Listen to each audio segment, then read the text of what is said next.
I'm confident in myself. Like, I'm not focusing on him. I just know what I can do, and I can't wait to show it. I'm not going to crumble. I'm solid. I've been through wars, and I'm still standing super strong. Have you lost your mind? This is Anthony Joshua that you just called out. You're fighting Anthony Joshua in less than a month. Why are you doing this? I like to challenge myself. I like to take on the biggest, the best. I said anyone, anytime, any place. I truly mean that. Here we go. Yes, sir!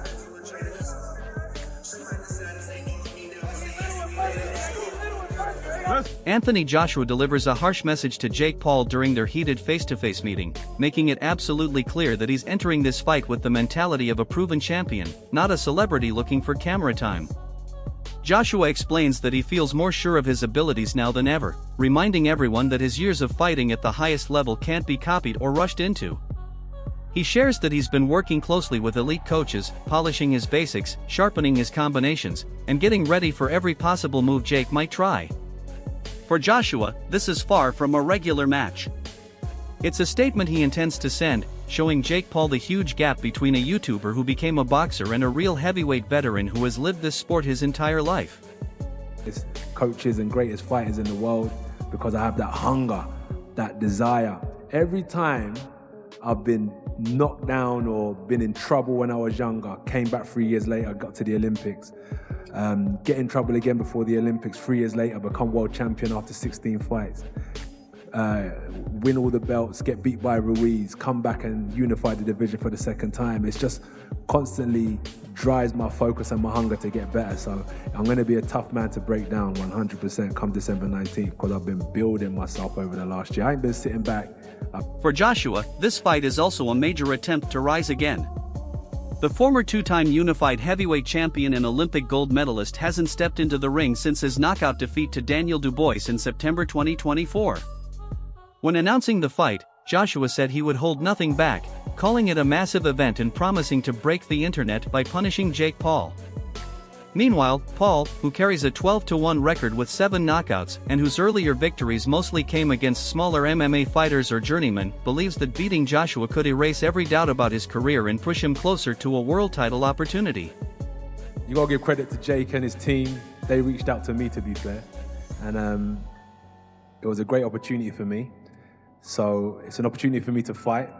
I wanted to take 12 months out the game, and I'd done that. And then it was time to get back to work, so I was planning on fighting anyway. And actually, I would have been fighting this weekend if I had it my way.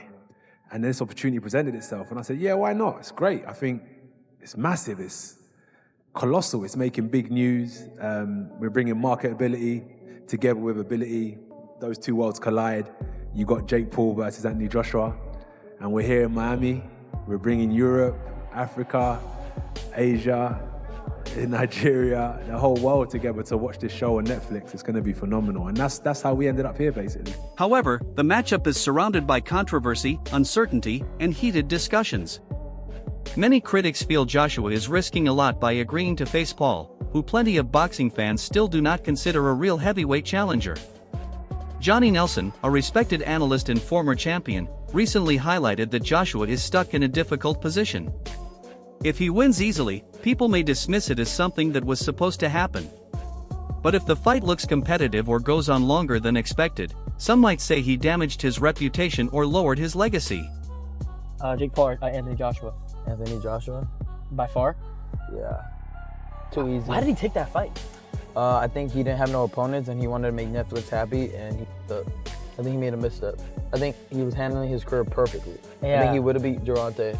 I think he would have beat Gervonta too. But I think this is a big misstep. I think he let his ego get in from it and let the fans decide. But if I can beat Jake Paul, then excuse my French, what the fuck is Anthony Joshua going to do to Jake Paul? I think my dad said that AJ could beat him with his prick, and I completely will back that up. Even if AJ had a broken arm in there, it still wouldn't go past a minute. To be quite honest with you, and as a safety aspect, there's no way that fight can go ahead. At the end of the day, my God, how good does it make me look? He gets beat by Jake Paul. Well, that automatically makes me two-time heavyweight champion of the world, doesn't it? There's no proper way. I've got to laugh about it. How are we even talking about this? He got his nut boxed off by me a little over 2 years ago, and now all of a sudden he's talking about fighting Anthony Joshua. It's like, come on. Like, you can't be serious. You can't beat me. I'm not Anthony Joshua, am I? Ryan Garcia speaks openly about how much is on the line for Jake Paul if he loses. He explains that Joshua's punching power is extremely dangerous and that a defeat could affect Paul both physically and in terms of how fans and the boxing world view him going forward. Garcia believes this fight could change Paul's career direction completely, showing just how tough the challenge really is. He stresses that Joshua's strength, technique, and experience make this a major test, and the consequences of losing are very real. According to Garcia, Jake must be fully prepared, mentally sharp, and aware of everything Joshua brings into the ring. I think that this has been a misstep from Jake. I think he wanted to make his partners at Netflix a little too happy, and he's gonna walk into it. But like, look it, he loses to AJ. Where does he go from here? Who does he fight? You gonna go back down to 135? The problem is not that he loses to AJ. The problem is the way he's gonna lose to AJ might be life changing. Right. So that's the real issue. It could be life changing in many ways, right? Physically. Yeah. Yeah. See what he did in Nagano. It's like, but then again, like, if he gets knocked out, he gets knocked out. Adding to the pressure, former champion and boxing analyst George Groves has gone as far as suggesting that the fight may look suspicious unless Joshua destroys Paul quickly. Groves said that if Joshua doesn't finish the fight within the first 30 seconds or at least early in round 1, fans might start questioning whether something is off. His comments have intensified the debate even more. Convince people that he's a legitimate boxer. He's not a legitimate boxer. You've picked someone who was a professional boxer, whose dad was a legend of professional boxing. You might as well pick someone from Love Island or something. He does make a mockery of boxing. He wants to fight a welterweight, then a heavyweight, then it's a featherweight. And ultimately, what he wants to do is not have a real fight. I think he genuinely believes he's a boxer. He's not fighting. Adding to the pressure, former champion and boxing analyst George Groves has gone as far as suggesting that the fight may look suspicious unless Joshua destroys Paul quickly. Groves said that if Joshua doesn't finish the fight within the first 30 seconds or at least early in round 1, fans might start questioning whether something is off. His comments have intensified the debate even more. This is Jake Paul. Not gonna lie, did not ever see this happening, like ever, ever, ever. So were you just as surprised when he agreed to do it as the world was? Yeah, I mean, I had to deal with obviously knowing that it might happen. And then the contract coming through, signed by Jake Paul, and I sort of looked at it, I was like, oh my God, he's done it. So yeah, look, I have to give him credit. I do think he's crazy. I think he's got absolutely no chance. I think he's going to get smashed to pieces.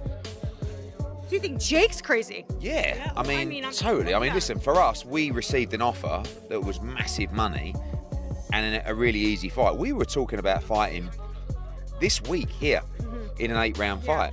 Now we're fighting in an 8-round fight for 40 times more money against Jake Paul. So I love the opportunity for AJ on so many levels. I think it's a straightforward fight, massive profile, and especially in the US. So we can go back into 2026, all guns blazing with Turki Al-Sheikh, and the plans to hopefully fight Tyson Fury. But in the meantime, we get to wrap our hands, go out there, build the profile a little bit, smash up Jake Paul, make a fortune, and on we go. For this fight, Joshua must wear smaller 10-ounce gloves. This adjustment is meant to make the event more exciting for the audience while still keeping the punches somewhat manageable. But experts point out that despite this change, the danger for Paul is still extremely high. Joshua's power is well known, and with less padding, the chance of knockouts becomes even higher.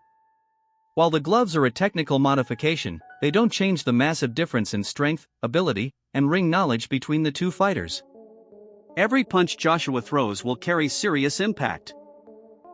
AJ gotta take him serious because this isn't some exhibition. We're running out some judges to act like there's a decision and someone won. No, someone's gonna win, someone's gonna lose here. It's 8 rounds, 3-minute rounds. Again, heavyweight, pro bout, 10-ounce gloves. AJ talking about breaking internets over faces. I think he meant to say breaking his face on the internet. Who knows? Maybe you can do both in the big 2025. But then you have the weight limit, 245 pounds, and people are automatically going to go, oh, God, here's the thing. Oh, here's the thing in the contract. No, stop all that. And I'm going to go on a rant in a second for all the people that thought this was fake, for all the people that thought that Jake wouldn't do this, For all the people that thought he was scared, I'm going to go on that rant in a second. But, okay, yes, 245 is a weird number because Jake has already fought at heavyweight. He fought Mike Tyson at 220-something. But again, I understand it a little bit. We're on short notice here. You don't want to have a Tyson Fury type situation, which AJ would never be 290 coming in here. But 260, 270, it starts to get out of the realm of... So, whose side are you on, Joshua or Paul?